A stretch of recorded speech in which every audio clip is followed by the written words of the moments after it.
रात के ठीक 2:27 जंगल के बीच से गुजरती सुनसान सड़क पर हल्का कोहरा फैला हुआ था। दूर कहीं कुत्तों के भौंकने की आवाज आ रही थी।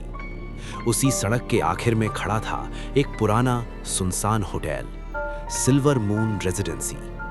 उसके बोर्ड की टिमटिमाती लाइट हर कुछ सेकंड में बुझती और जलती, जैसे किसी को इशारा कर रही हो। उस रात वहां पहुंचा था राहुल एक व्लॉगर था। उसे डरावनी और रहस्यमयी जगहों पर जाकर सच सामने लाना पसंद था। हाथ में कैमरा, चेहरे पर आत्मविश्वास, लेकिन आंखों में हल्की बेचैनी। कैमरे की तरफ देखते हुए उसने धीमी आवाज में कहा, दोस्तों, आज मैं आया हूं उस होटल में जहां पिछले 5 साल से कोई नहीं ठहरा। कहते हैं चौथी मंजिल का कमरा नंबर 27 अभी भी किसी का इंतजार कर रहा है। हवा अचानक तेज चलने लगी। राहुल ने होटल का दरवाजा धक्का देकर खोला। दरवाजा चरमराया। अंदर रिसेप्शन खाली था। फर्नीचर पर धूल जमी थी। दीवार पर लगी घड़ी रुकी हुई थी 2:27 पर। राहुल ने कैमरा घड़ी की तरफ किया। अजीब है, घड़ी भी इसी समय पर रुकी है। अचानक पीछे से धीमी दस्तक की आवाज आई। ठक ठक ठक। राहुल तुरंत मुड़ा। कॉरिडोर लंबा था, अंधेरा था और पूरी तरह खाली। उसने खुद को समझाया शायद हवा होगी, लेकिन हवा की दिशा उल्टी थी। वो सीढ़ियों की तरफ बढ़ा। हर कदम के साथ आवाज गूंज रही थी। चौथी मंजिल पर पहुंचते ही माहौल और ठंडा हो गया। कॉरिडोर के आखिर में एक दरवाजा था, कमरा नंबर 27। दरवाजे पर हल्की खरोंचें थी, जैसे किसी ने अंदर से जोर लगाया हो। राहुल ने कैमरे में फुसफुसाते हुए कहा, यही है वो कमरा।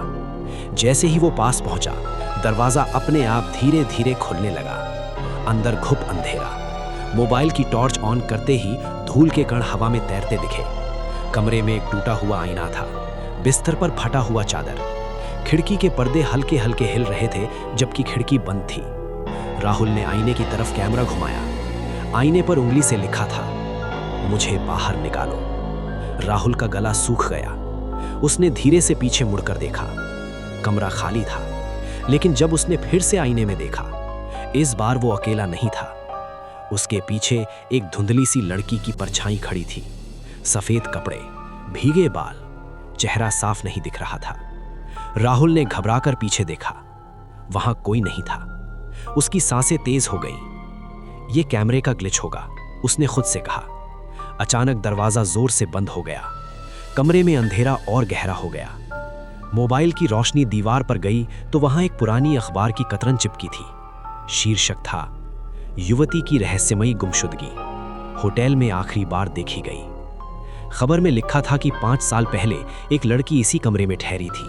उसने रिसेप्शन पर शिकायत की थी कि कमरे में कोई है, लेकिन सीसीटीवी में वो हमेशा अकेली दिखी और फिर वो गायब हो गई। राहुल ने घबराकर आईने की तरफ देखा। इस बार लड़की साफ दिखाई दी। उसकी आवाज धीमी लेकिन स्पष्ट थी, मैं यहां फंसी हूं। कमरे का तापमान अचानक गिर गया। राहुल ने दरवाजे की तरफ दौड़ने की कोशिश की, लेकिन दरवाजा नहीं खुला। आईना अचानक चटक गया। दरारें पूरे शीशे में फैल गईं और फिर आईने में दिखा राहुल खड़ा है, लेकिन उसके पीछे अब वो लड़की नहीं, बल्कि आईने के अंदर राहुल था और बाहर कोई और। राहुल ने चिल्लाने की कोशिश की, आवाज नहीं निकली। मोबाइल की लाइट बुझ गई। पूरा अंधेरा। सुबह जब होटल के पुराने चौकीदार ने चौथी मंजिल पर जाकर देखा, कमरा नंबर 27 का दरवाजा खुला था। अंदर कोई नहीं था। फर्श पर सिर्फ एक कैमरा पड़ा था। उसमें आखिरी रिकॉर्डिंग चल रही थी। वीडियो में राहुल आईने के सामने खड़ा था और उसके पीछे से वही लड़की धीरे से कह रही थी, अब तुम मेरी जगह हो। वीडियो अचानक बंद हो गया। आज भी हर रात 2:27 पर कमरा नंबर 27 की लाइट जलती है और खिड़की के पीछे अब 2 परछाइयां दिखाई देती हैं, एक लड़की की और एक राहुल की।